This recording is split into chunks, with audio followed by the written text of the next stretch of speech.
નમસ્કાર વિદ્યાર્થી મિત્રો, આજનો આપણો teaching point editing of text એટલે કે finding and correcting the errors.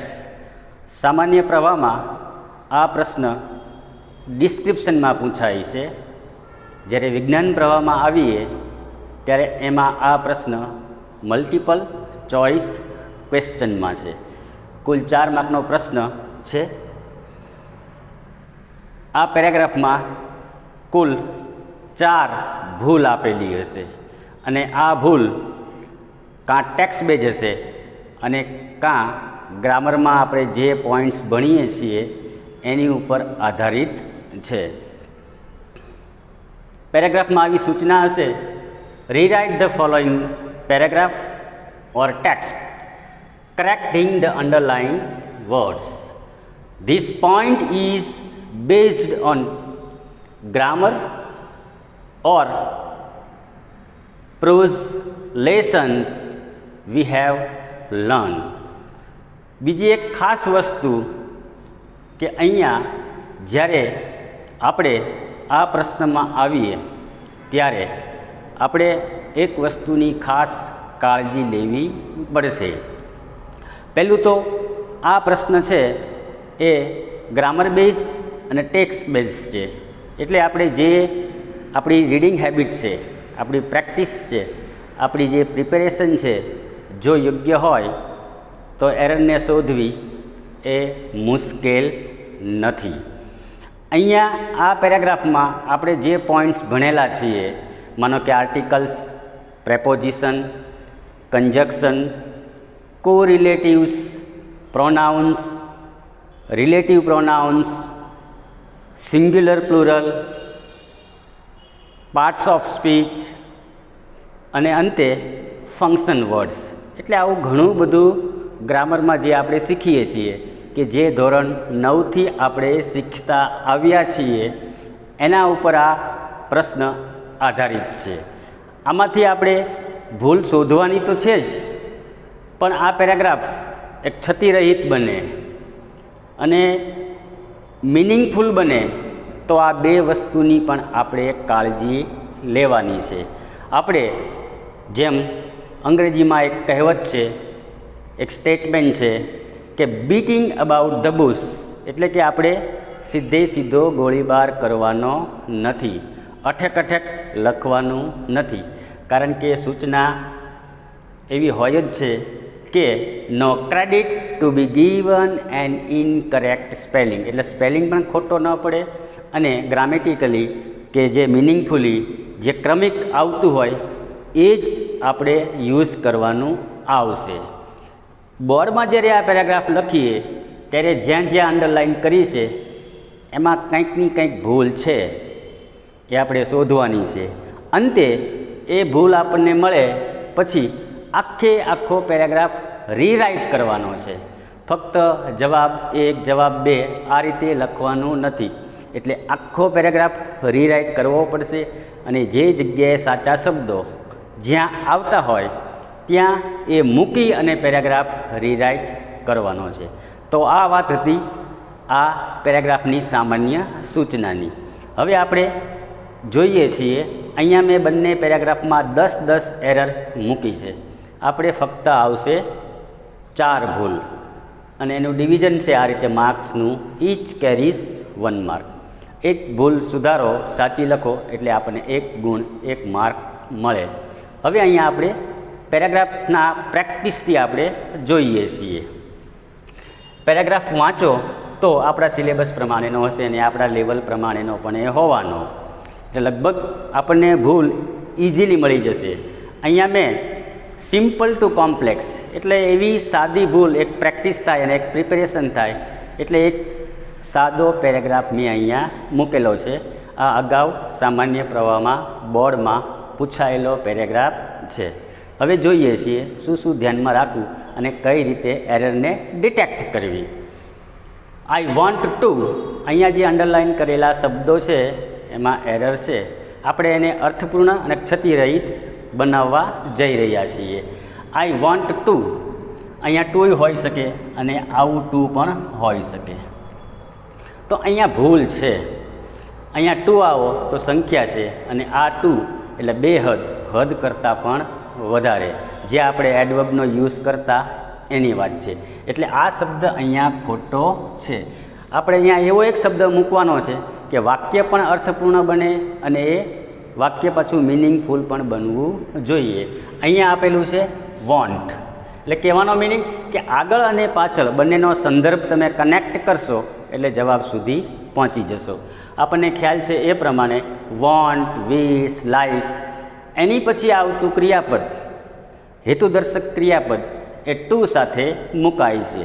એટલે અહીંયા મૂકવું પડશે I want to become a shoulder. Shoulder એટલે અહીંયા ખભો અથવા જવાબદારી. અહીંયા પછી ભૂલ છે કારણ કે અંડરલાઇન કરેલી છે. એટલે કે હું ખભો બનવા માંગુ છું એવી વાત નથી, પણ કહેવાનો મિનિંગ એવો છે કે હું સૈનિક બનવા ઈચ્છું છું. એટલે એના માટેનો અહીંયા સ્પેલિંગ એરર છે. એટલે અહીંયા મૂકવું પડશે સોલ્જર.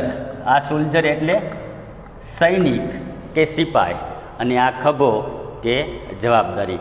એટલે આ શબ્દ પણ ખોટો છે અને આ શબ્દ પણ ખોટો છે. અહીંયા જે શબ્દ લખું છું એ એરર ડિટેક્ટ કરી અને જે શબ્દ આવવો જોઈએ પ્રોપરલી હું અહીંયા મૂકતો જાઉં છું. આઈ હેવ જોઈનિંગ, પછી અહીંયા ભૂલ છે.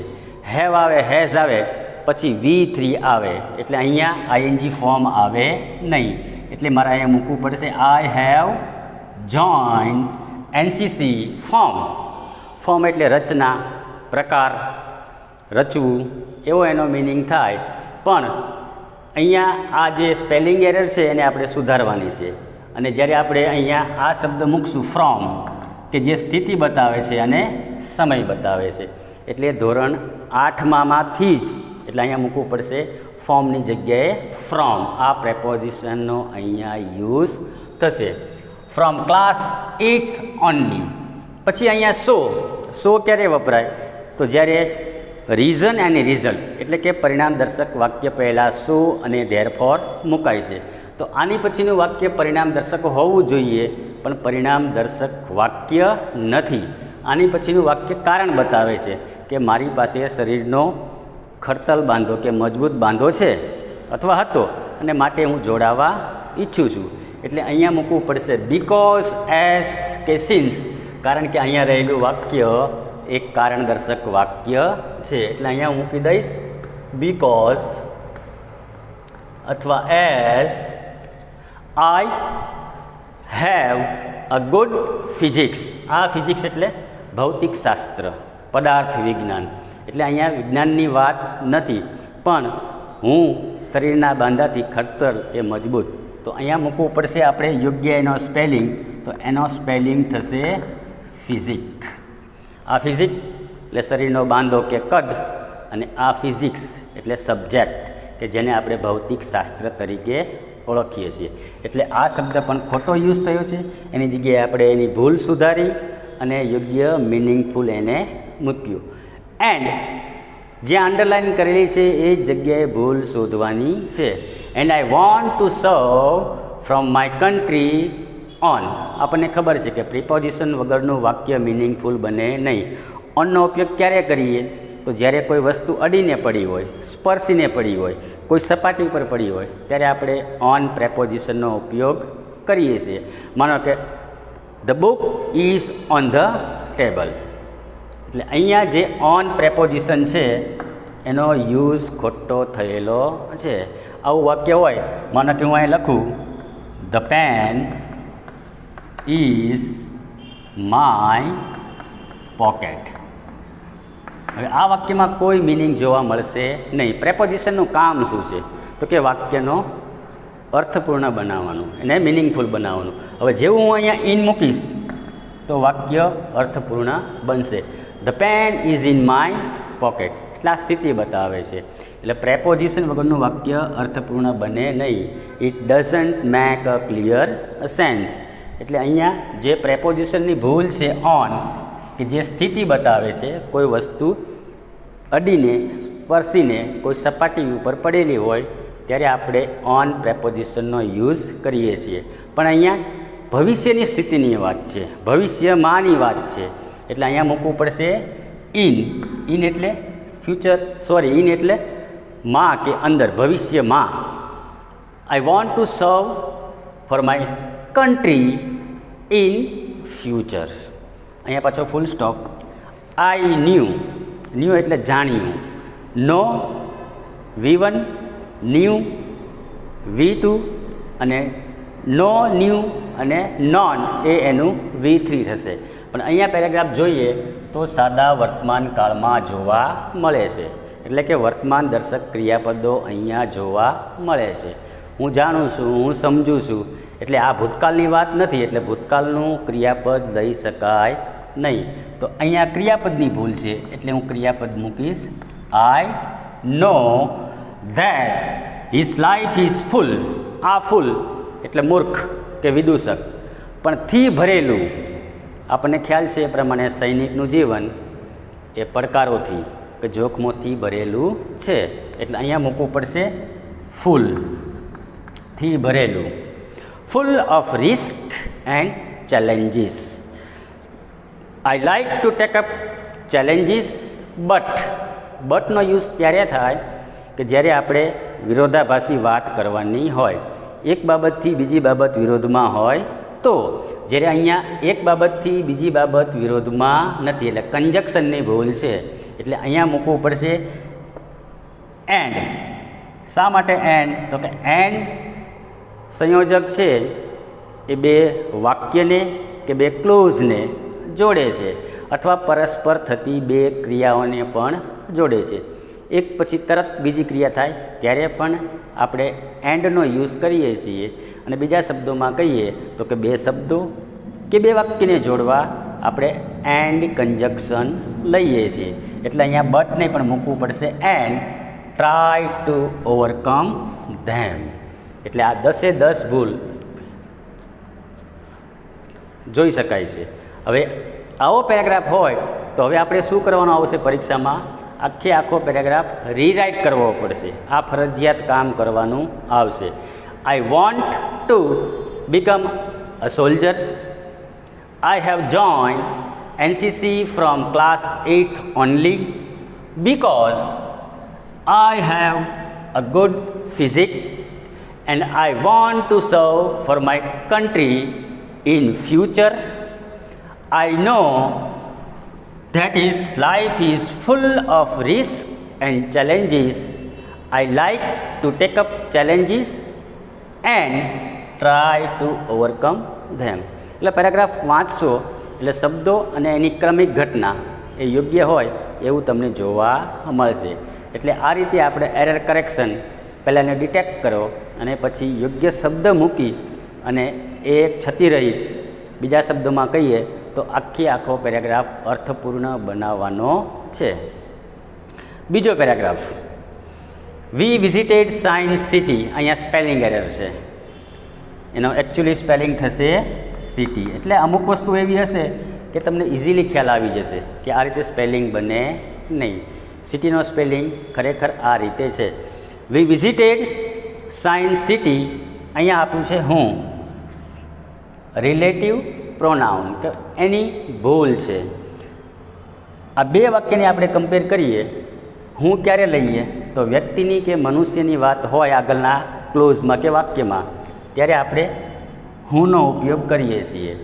પણ જો વ્યક્તિ સિવાય કે મનુષ્ય સિવાયની વાત હોય તો અહીંયા રહેલો શબ્દ આપણે ધ્યાનમાં લેવો પડે. એટલે અહીંયા વ્યક્તિનું નામ નથી. જો કર્તાવાચક હોય તો આપણે હું લઈશું, પણ અહીંયા વસ્તુવાચક છે કે પદાર્થવાચક છે, એટલે હુંની જગ્યાએ મૂકવું પડશે આપણે which. V visited science city which is situated on. અગાઉ વાત કરીએ એ પ્રમાણે જ્યારે કોઈ વસ્તુ અડીને પડી હોય, સ્પર્શીને કોઈ સરફેસ ઉપર, ત્યારે આપણે ઓન લઈએ છીએ. એટલે સ્થિતિ કેવી બતાવશે? ઉપરની. પણ અહીંયા શું કહેવાનું મિનિંગ છે કે અમદાવાદમાં, એટલે કે અંદરની સ્થિતિ.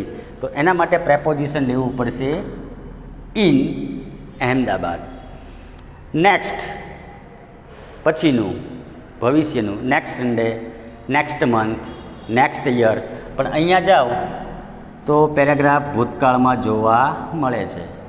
એટલે અહીંયા શું મૂકવું પડશે? ભૂતકાળની વાત છે એટલે અહીંયા મૂકવું પડશે લાસ્ટ. ભવિષ્યની કે છેવટની વાત નથી. Last Sunday, last year, last week we visited science city which is situated in Ahmedabad last Sunday. અહીંયા ફૂલ સ્ટોપ. ત્યારબાદ we reach. હવે આ વિશેષણ છે. અહીંયા જાઓ તો વિશેષણને ઈડી લાગે નહીં. રીચ એટલે પૈસાદાર કે ધનાઢ્ય. એટલે આપણે એક ક્રિયાપદ યોગ્ય મૂકવું પડશે. આ ખોટું મૂકેલું છે, વિશેષણ મૂકેલું છે, કરતાં પછી વિશેષણ આવે નહીં, યોગ્ય ક્રિયાપદ આવે. એટલે આપણે અહીંયા લખવું પડશે, રીચનું કરવું પડશે રીચ્ડ, પહોંચ્યા. આ ભૂતકાળ, આ ભૂતકાળ. એટલે આવી કમ્પેરિઝન કરતું જવાનું છે અને આ ક્રમિક ઘટનામાં લેતું જવાનું છે. વી રીચ્ડ ધેર એટ 2:30 AM. એક AM અને એક PM. AM એટલે એન્ટી મેરિડિયમ અને પોસ્ટ મેરિડિયમ. અહીંયા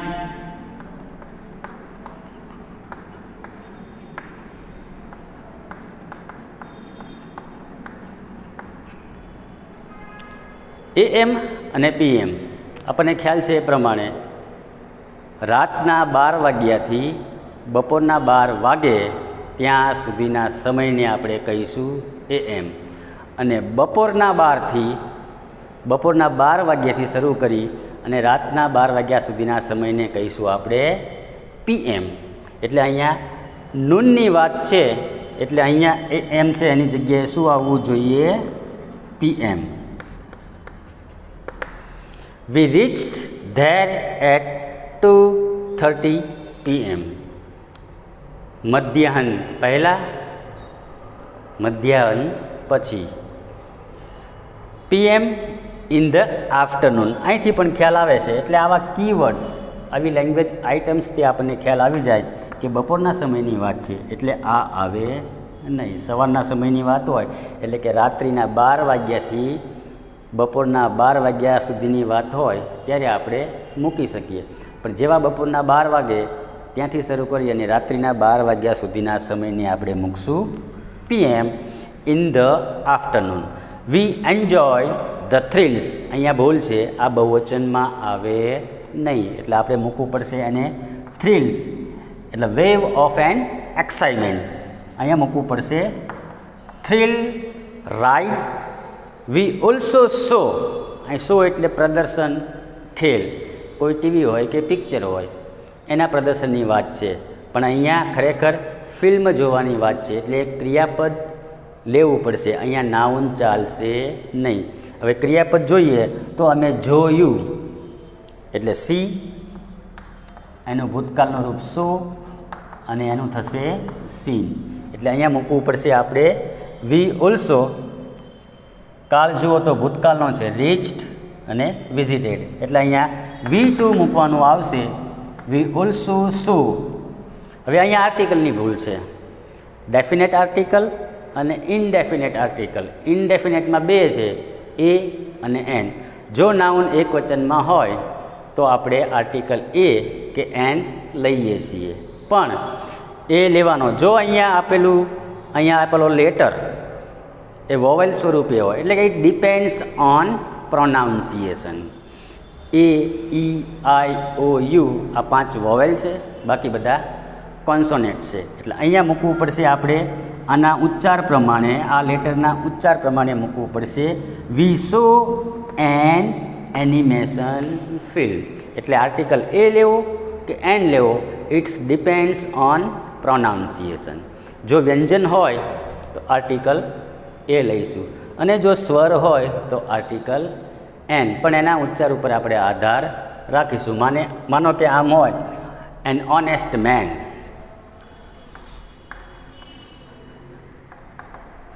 હવે અહીં જોઈ શકાય છે કોન્સોનન્ટ છે પણ એનો ઉચ્ચાર તો કે વોવેલ મુજબ છે, તો આપણે લેવું પડશે એન ઓનેસ્ટ મેન.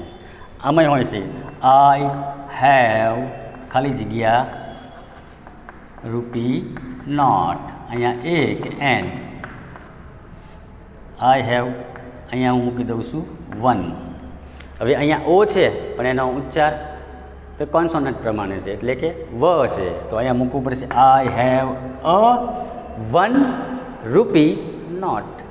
એટલે ઇટ્સ ડિપેન્ડ્સ ઓન પ્રોનાઉન્સિએશન. એટલે ત્યાં મૂકવું પડશે article an animation film. We also enjoyed the music of musical. અહીંયા સ્પેલિંગ એરર છે, આવો સ્પેલિંગ છે આ મ્યુઝિકલનો આવો સ્પેલિંગ બને નહીં, એનો સ્પેલિંગ થશે મ્યુઝિકલ. એટલે આખો પેરેગ્રાફ પાછો આપણે વાંચીએ. We visited science city which is situated in Ahmedabad last Sunday. We reached there at 2:30 p.m. in the afternoon. We enjoyed the thrill ride. We also saw an animation film. We also enjoy the music of musical fountains. તો આ રીતે error detect અને પછી એને detect કરી અને યોગ્ય રીતે ફિલઅપ કરી અને આ રીતે અર્થપૂર્ણ પેરેગ્રાફ પૂરો કરવાનો રહેશે.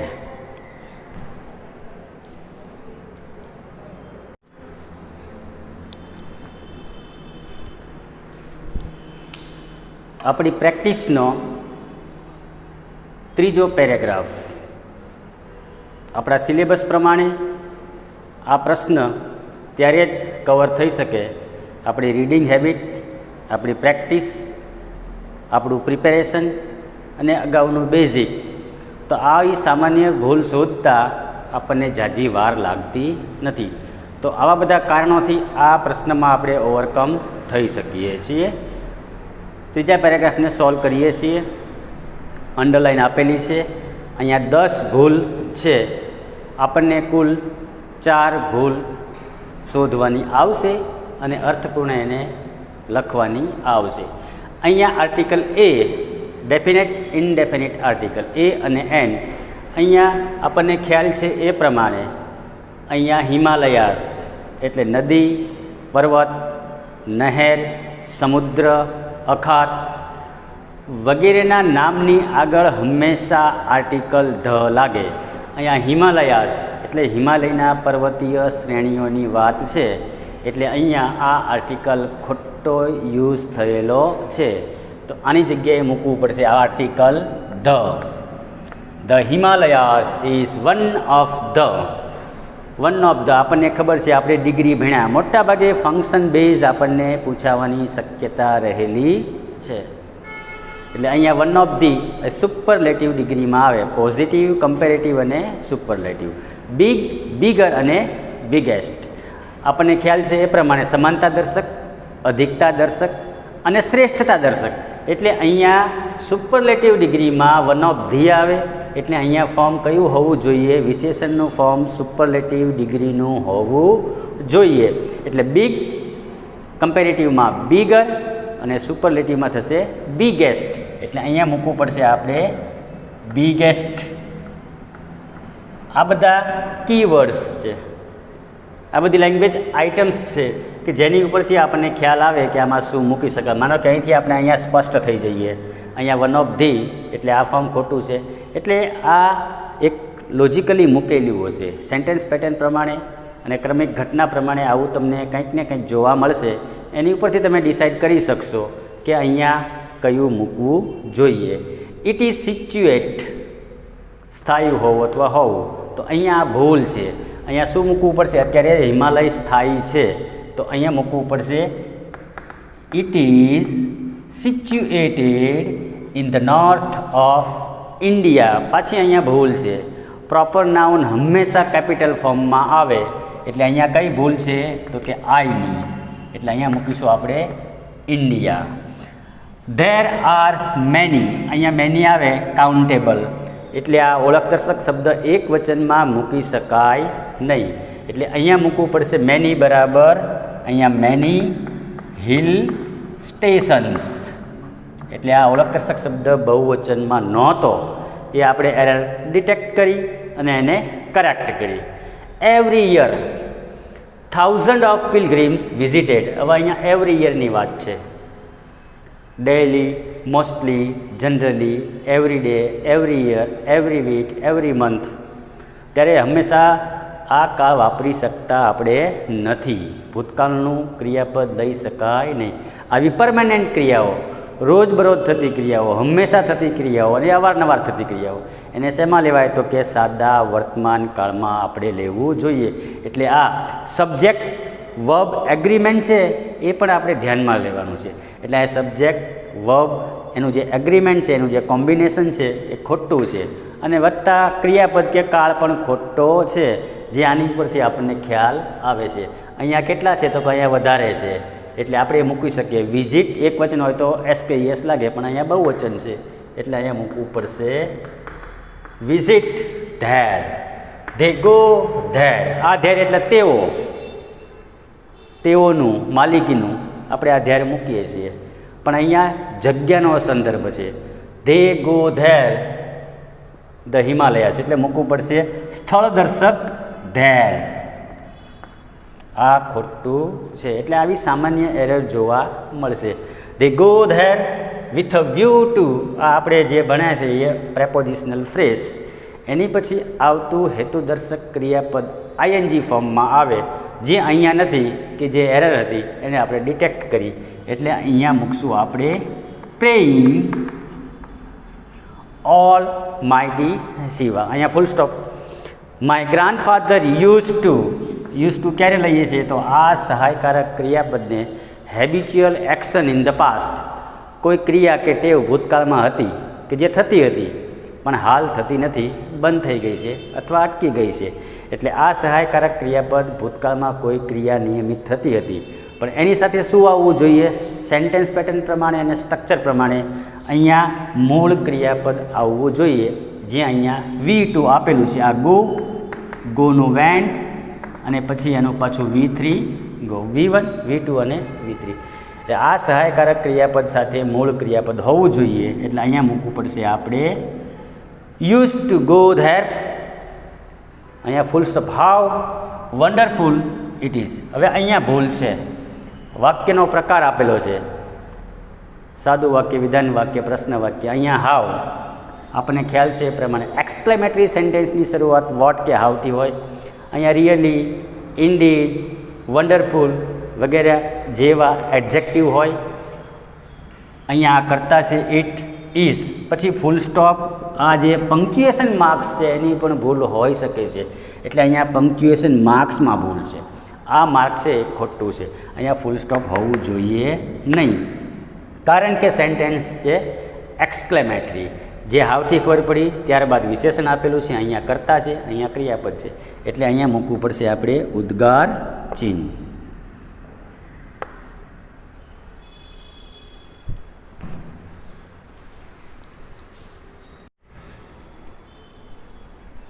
ચોથો પેરેગ્રાફ શબ્દો નીચે અંડરલાઇન કરી છે, આપણે એને કરેક્ટ કરીએ છીએ, એટલે કે છતિરહિત બનાવીએ છીએ અને એને અર્થપૂર્ણ રીતે મૂકીએ છીએ.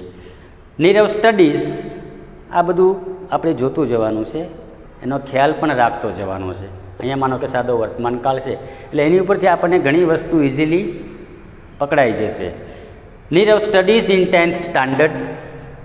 હી ઇઝ, અહીંયા આર્ટિકલની ભૂલ છે, ડેફિનેટ, ઇનડેફિનેટ આર્ટિકલ એ અને એન આપણને ખ્યાલ છે એ પ્રમાણે કોઈ એક વચન નામની આગળ આપણે મૂકીએ છીએ, પણ આ આર્ટિકલ મૂકવાનું કારણ કે જે વર્ણ કે લેટર જે આપેલો છે એના પ્રોનાઉન્સિએશન ઉપર ડિપેન્ડ કરે છે.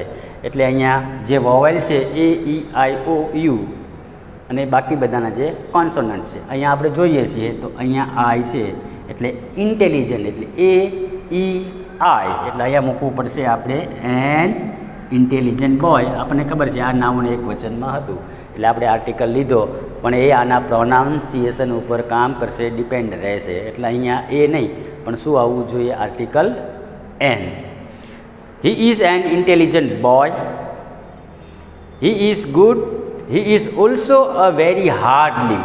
હાર્ડલી એટલે આ વિશેષણ છે, ભાગ્યે જ, એને રેરેલી કહીએ છીએ, પણ ખરેખર શું હોવું જોઈએ? અહીંયા નીરવની વાત છે તો અહીંયા એ પરિશ્રમી છે. ભાગ્ય શબ્દ છે એ બંધ બેસતો નથી અયોગ્ય છે, વાક્યમાં ક્યાંય એ અર્થપૂર્ણ વાક્યને જોડતો નથી.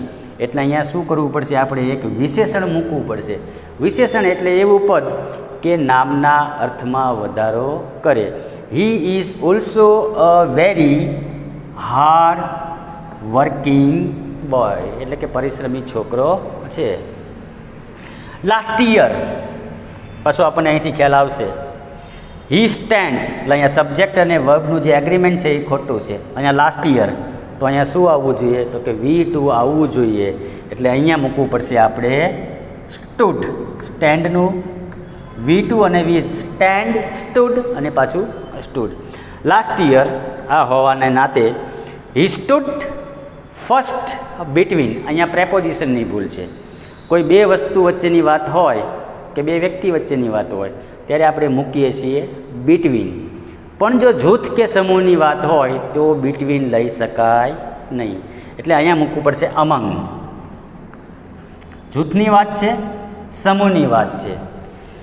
Last year he stood first અમંગ all the students of standard 9th.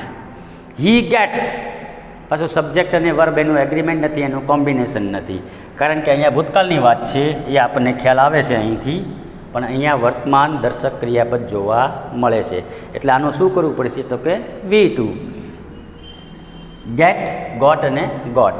He got a prize and a scholarship in, અંદરની સ્થિતિ હોય ત્યારે આપણે ઇન પ્રેપોઝિશનનો યુઝ કરીએ છીએ, પણ એ અહીંયા અંદરની સ્થિતિની વાત નથી, સમયની વાત છે. કોઈ સમયની વાત હોય, કોઈ સ્થિતિની વાત હોય ત્યારે આપણે લઈએ છીએ પ્રેપોઝિશન ઓન. કોઈ વસ્તુ, એક વસ્તુ પર બીજી વસ્તુ હોય ત્યારે પણ, અને કોઈ સમયની વાત કરવાની હોય, કોઈ દિવસની વાત હોય ત્યારે પણ આપણે લઈએ છીએ ઓન. એટલે અહીંયા સ્કોલરશીપ ઓન એન્યુઅલ ડે, એટલે આ ઇન કે જે અંદરની સ્થિતિ બતાવતું પ્રેપોઝિશન છે એ ખોટું છે. અહીંયા મૂકવું પડશે આપણે ઓન અને પછી આ જે તે સમય. Annual day of the school, he participate in the elocution competition. Many other, any other હોય તો એક વચન હોય, અને જો many other હોય તો અહીંયા રહેલું ઓળખદર્શક શબ્દ, એ રહેલો ઓળખદર્શક શબ્દ શેમાં મૂકવાનો આવશે? many એટલે ઘણા બધા. એટલે આ એક વચનમાં મૂકી શકાય નહીં, અહીંયા મૂકવું પડશે બહુવચન, એટલે કે students. many other students also participate in it, but Nirav speak more fluent. આ વિશેષણ, આ વિશેષણ બે એક સાથે હોઈ શકે નહીં. એટલે કે હી સ્પોક એક્યુરેટલી. એટલે અહીંયા શું મૂકવું પડશે? આપણે એક એડવર્બ મૂકવું પડશે. એક સાથે બે વિશેષણ મૂકી શકાય નહીં. એ સ્ખલિત રીતે, વધુ સ્ખલિત રીતે બોલ્યો. એટલે એક એવું આપણે એડવર્બ. એડવર્બ એટલે એવું પદ કે જે ક્રિયાના અર્થમાં વધારો કરે. But Nirav spoke more fluently. LY પ્રત્યે લગાવશું એટલે એડવર્બ થશે. આ બે વિશેષણ સાથે લઈ શકાય નહીં. But Nirav spoke more fluently then. હવે જ્યારે કમ્પેરિઝનની વાત આવે, આ ધેન એટલે પછી, ત્યારબાદનું, પણ અહીંયા કમ્પેરિઝનની વાત છે એટલે આપણે લેવું પડશે ના કરતા, એટલે લેવું પડશે ધેન. એની અધર આવે એટલે ઓળખદર્શક શબ્દ એક વચનમાં આવે, જે અહીંયા બહુવચનમાં છે, એટલે અહીંયા આપણે મૂકશું any other student. And so he gave. આખું વાક્ય વાંચો તો ખ્યાલ આવે. So he gave the first prize. હવે નીરવ પોતે પોતાને પ્રાઇઝ આપી શકે નહીં, એટલે અહીંયા નીરવ કર્મના સ્થાને છે, કરતા આપ્યો નથી. એનું સન્માન, એને ઇનામ કોઈ બીજાએ આપ્યું. એટલે આને શું કરવું પડશે? આપણે નીરવ કરતા સ્થાને છે નહીં, કર્મના સ્થાને છે, એટલે આપણે પેસિવ બનાવવું પડશે. પણ પેસિવ કયા કાળનું? તો આપણે અગાઉ જોયું એ પ્રમાણે અહીંથી આ પેરેગ્રાફ ભૂતકાળમાં આગળ ચાલે છે. એટલે અહીંયા શું મૂકવું પડશે? ભૂતકાળ દર્શક સાદા ભૂતકાળનું પેસિવ બનાવવાનું આવે, અને સાદા ભૂતકાળમાં આપણે પેસિવ લઈએ એટલે વોઝ અથવા વેર, પ્લસ પાસ્ટ પાર્ટિસિપલ. અહીંયા રહેલું નામ કે સર્વનામ એટલે હી છે એટલે મારે મૂકવું પડશે he was given.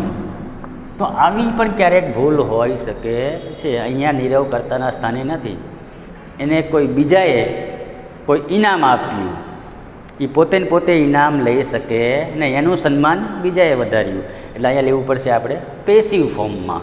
He was given the first. હવે અહીંયા જોઈએ તો પ્રાઇસ, પ્રાઇસ એટલે વેલ્યુ, કિંમત કે મૂલ્ય, પણ ખરેખર શું મૂકવું પડશે? કોઈ એવોર્ડ અથવા કોઈ ઇનામ. એટલે અહીંયા સ્પેલિંગ એરર છે, આ શબ્દ અહીંયા બંધ બેસતો નથી, તો અહીંયા મૂકવું પડશે પ્રાઇઝ એટલે કે Z plus E. He also he was given the first price. કરતાં આપેલો નથી માટે એનું પેસિવ આપણે બનાવ્યું. નીરવ કર્મના સ્થાને હતો. He got not only a first prize and also. હવે આપણને ખબર છે either or, neither nor, not only but also આ કો રિલેટિવ્સ છે કે જે પેરમાં મુકાય. એટલે અહીંયા પેર ખોટી છે. નોટ ઓનલી આવે એટલે બટ ઓલ્સો આવે, આઈધર આવે એટલે ઓર આવે, નાઈધર આવે એટલે એની સાથે પેરમાં નોર જોવા મળે. એટલે અહીંયા શું મૂકશું? Not only but also. આ નહીં, પહેલું પણ. A first prize but also a merit certificate. હવે વેર આ સ્થળ દર્શક સંયોજક છે એટલે આ લઈ શકાય નહીં. સ્થળ દર્શક વેર લઈ શકાય ને સ્થળનો નિર્દેશ કરવા માટે આપણે વેરનો યુઝ કરીએ છીએ. અહીંયા જોઈએ તો અહીંયા સ્થળનો ઉલ્લેખ નથી, સર્ટિફિકેટનો ઉલ્લેખ છે. કોઈ કર્તાનો પણ ઉલ્લેખ નથી, કોઈ સમયનો પણ ઉલ્લેખ નથી. એટલે વસ્તુવાચક કે પદાર્થવાચકનું નામ હોય ત્યારે આપણે કાં લઈએ ધેટ, કાં લઈએ વિચ. અહીંયા મેરિટ સર્ટિફિકેટની વાત છે તો અહીંયા મૂકીશું વિચ. He has friend. હવે અહીંયા જોઈ શકાય છે કે સબ્જેક્ટ વર્બ એનું જે એગ્રીમેન્ટ છે એ ખોટું છે અને સ્ટ્રક્ચર પણ ખોટું છે. હેવ હેઝ આવે એટલે એની સાથે V3 આવે એટલે અહીંયા મૂકવું પડશે framed. And kept in the bedroom. તો આવી સામાન્ય એરર આપણને જોવા મળશે. આ મેં તમને વાત કરી ગ્રામર બેઝ. આ પછીના તાસમાં આપણે ટેક્સ્ટ બેઝ જે એરર શોધવાની આવે છે એની પણ આપણે ચર્ચા કરીશું.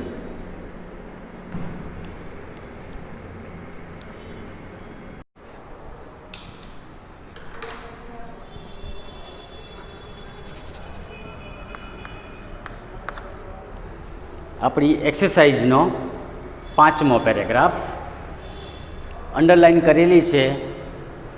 એ જગ્યાએ ખોટો શબ્દ આપેલો છે, એને આપણે રિમૂવ કરવાનો છે અને પછી સાચો શબ્દ મૂકવાનો છે. The god appeared of. નો, ની, નું, ના ત્યારે આપણે ઓફ લઈએ છીએ એટલે આ પ્રેપોઝિશનનો યુઝ ખોટો છે. અહીંયા સ્થિતિ જોઈએ તો ડ્રીમ એટલે સ્થિતિની વાત છે એટલે અહીંયા મૂકવું પડશે God appeared from his dream એટલે સ્થિતિની વાત છે એટલે અહીંયા મૂકીશું આપણે ફ્રોમ હિઝ ડ્રીમ. સ્વપ્નમાંથી એટલે આ શબ્દ આ પ્રેપોઝિશન ફ્રોમ એક્યુરેટલી અહીંયા આવશે. એન્ડ અહીંયા સંયોજક જોવા મળે છે. And king Midas has open. આ પૂર્ણ વર્તમાન કાળ છે. અહીંયા કંજક્શન આપેલું છે એન્ડ એટલે આ બે વાક્ય જોડાયેલા છે. અહીંયા સાદો ભૂતકાળ છે તો અહીંયા શું હોવું જોઈએ? સાદો ભૂતકાળ હોવો જોઈએ. પૂર્ણ વર્તમાન કાળ ખોટો છે કારણ કે વાક્ય આ સંયોજકથી અહીંયા સામે જોડાયેલું છે એટલે અહીંયા મૂકવું પડશે opened. The god appear from his dream and king Midas open the eyes. He burst. Brush એટલે બ્રશ કરવું, દાંતને અથવા કોઈ બ્રશથી કોઈને રંગવું એટલે હી બ્રશ્ડ હિઝ આઈસ. આખું વાક્ય વાંચો તો આંખોને બ્રશ થાય નહીં, પણ એની જગ્યાએ આપણે શું મૂકવું પડશે? એક બીજો યોગ્ય શબ્દ લેવો પડશે. એટલે એક બીજો શબ્દ છે રબ્ડ. રબ એટલે ઘસવું. આંખને ચોળવી કે ઘસવી. હી રબ્ડ હિઝ આઈસ, હી બ્રશ્ડ હિઝ ટીથ, એ જુદી વસ્તુ છે પણ અહીંયા મૂકવું પડશે આપણે રબ્ડ. હી વોન્ટેડ, હવે અહીંયા સબ્જેક્ટ અને વર્બ, તો અહીંયા જે આ ક્રિયાપદ જે આઈએનજી ફોર્મ સાથે આપેલું છે એ ખોટું છે. વિશ, વોન્ટ, લાઇક, તો એની પછી હેતુદર્શક ક્રિયાપદ ટુ સાથે મુકાય. He wanted to test the bone of golden touch. He got down, કોઈ બસમાંથી કોઈ ટ્રેનમાંથી ઉતરવાની વાત હોય ત્યારે ગોટ ડાઉન મૂકીએ છીએ, પણ અહીંયા બેડમાંથી ઊભા થવાની વાત છે એટલે આપણે મૂકવું પડશે, એટલે કે રાઈઝ થવાની વાત છે. હી અહીંયા મૂકવું પડશે સાદો ભૂતકાળ, એટલે હી ગોટ અપ, એટલે કે પથારીમાંથી ઊભા થવું. પથારીમાંથી ઉતરવું નહીં પણ પથારીમાંથી ઊભા થવું. He got up his bed and went in. અંદર કે માં હોય ત્યારે આપણે આ પ્રેપોઝિશન લઈએ છીએ, અંદરની સ્થિતિ દર્શાવવા માટે આ ઇન લઈએ છીએ. પણ અહીંયા જુઓ તો જવાની વાત છે એટલે કે ગતિની વાત છે, બાથરૂમમાં જવાની વાત છે એટલે અહીંયા લેવું પડશે હી વેન્ટ ઇન ટુ, એટલે ગતિ દર્શક આજે ઇનટુ આપણે મૂકવું પડશે. આ પ્રેપોઝિશનનો યોગ્ય આપણે અહીંયા ઉપયોગ કરવો પડશે, એટલે આ દૂર થશે, એની જગ્યાએ ઇનટુ આવશે. Into the bathroom, two wash, અહીંયા કર્મ વિભક્તિ છે, આપણે અહીંયા મૂકવું પડશે pronoun. Vent into the bathroom two wash his face, એટલે અહીંયા હિમની જગ્યાએ મૂકવું પડશે આપણે હિઝ. આ પ્રોનાઉન આપણે લેવું પડશે. To wash his face. He touch the tap, આ ટેપ એટલે પટ્ટી, પણ અહીંયા શેની વાત છે તો કે નળ કે ચકલીને અડવાની વાત છે, એને ચાલુ કરવાની વાત છે. તો એનો સ્પેલિંગ સાચો કયો છે તો કે અહીંયા, એટલે સ્પેલિંગમાં ભેદ છે. એટલે હી ટચ્ડ ધ ટેપ, નળ કે ચકલીને ચાલુ કરવી. ટુ ટર્ન ઇટ ઓન, સો ક્યારે મુકાય તો કે પરિણામ દર્શક વાક્ય હોય તો. હવે અહીંથી એક પછી તરત બીજી ક્રિયા છે, જેવો એને નળ ચાલુ કર્યો તરત એ પણ સોનામાં પરિવર્તન થઈ ગયો. એટલે શું મૂકવું પડશે? આ બે ક્લોઝ, એન્ડનું કામ, એન્ડ સંયોજકનું કામ, બે શબ્દને જોડવાનું છે અથવા બે સેન્ટેન્સને જોડવાનું છે. એટલે સો પછી અહીંયા જે વાક્ય છે એ બે વાક્યને એન્ડ કન્જક્શન જોડશે, એટલે અહીંયા મૂકવું પડશે એન્ડ. સો, તેથી કે જે પરિણામ દર્શાવવા માટે આપણે એનો ઉપયોગ કરીએ છીએ. Two turn it on and it turn into gold. એક પછી તરત થતી બીજી ક્રિયા, ત્યારે પણ આપણે એન્ડ સંયોજક લઈએ છીએ. The water was flowing from it. જ્યારે કોઈ ક્રિયાનું વર્ણન કરવાનું હોય, ક્રિયા દર્શાવવાની હોય, ત્યારે આપણે વાઇલ લઈએ છીએ. એટલે અહીંયા શું લેવું પડશે? વેન સંયોજક લેવું પડશે, જ્યારે અથવા ત્યારે. From it when he touched the water, એટલે અહીંયા ક્રિયા દર્શાવવાની કે ક્રિયા વર્ણવવાની વાત નથી, એટલે આ વાઇલ ખોટું છે.